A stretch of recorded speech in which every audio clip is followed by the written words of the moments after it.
Assalamualaikum warahmatullahi wabarakatuh. Ustazah harap semua murid dalam keadaan sihat hendaknya. Tajuk PDPR pada minggu ini ialah Sirah, sambungan tajuk minggu lepas berkenaan dengan dakwah Nabi Muhammad. Mari kita dengar bersama.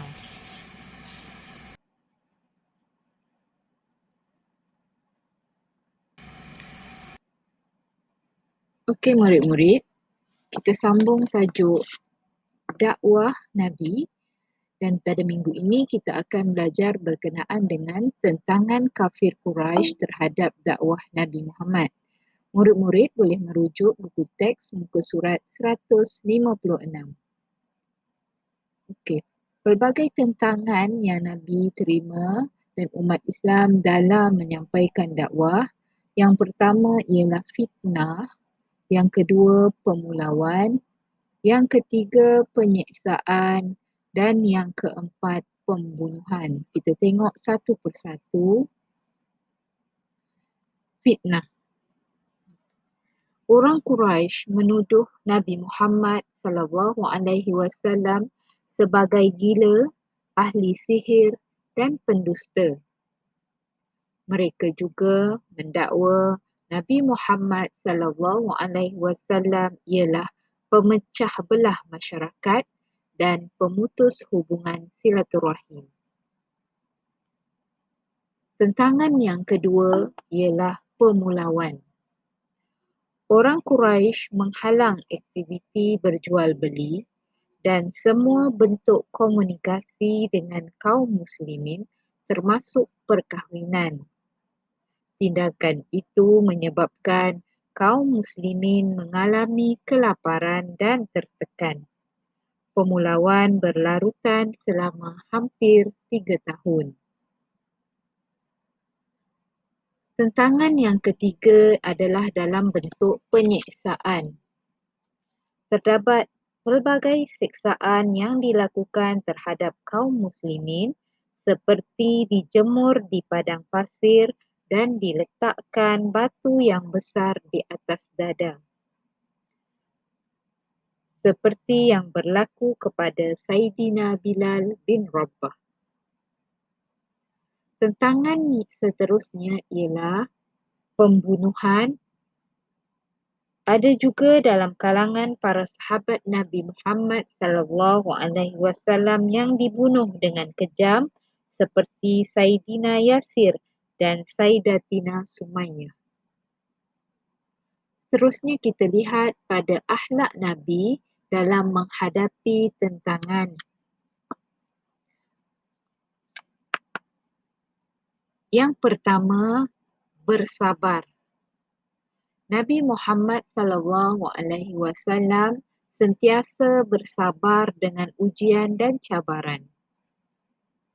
Begitu juga kamu perlu bersabar dan tabah dalam setiap aspek kehidupan. Kita boleh contoh Nabi melalui akhlak Nabi ni, kita boleh buat contoh tauladan. Yang kedua, bergantung harap kepada Allah. Nabi Muhammad tidak pernah berputus asa.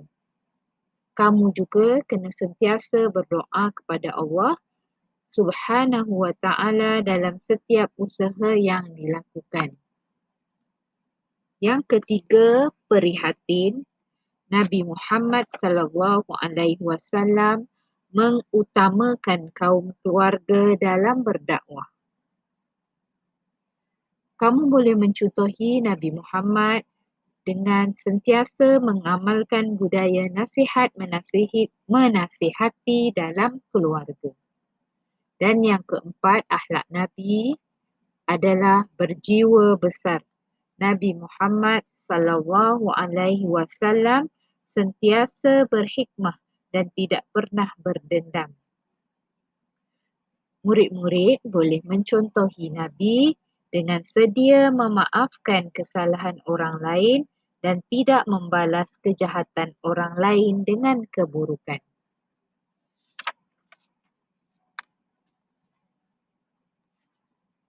Mari kita lihat akhlak Nabi dalam berdakwah pula. Yang pertama, Nabi Muhammad sallallahu alaihi wasallam sentiasa optimis terhadap janji dan bantuan daripada Allah Subhanahu wa taala.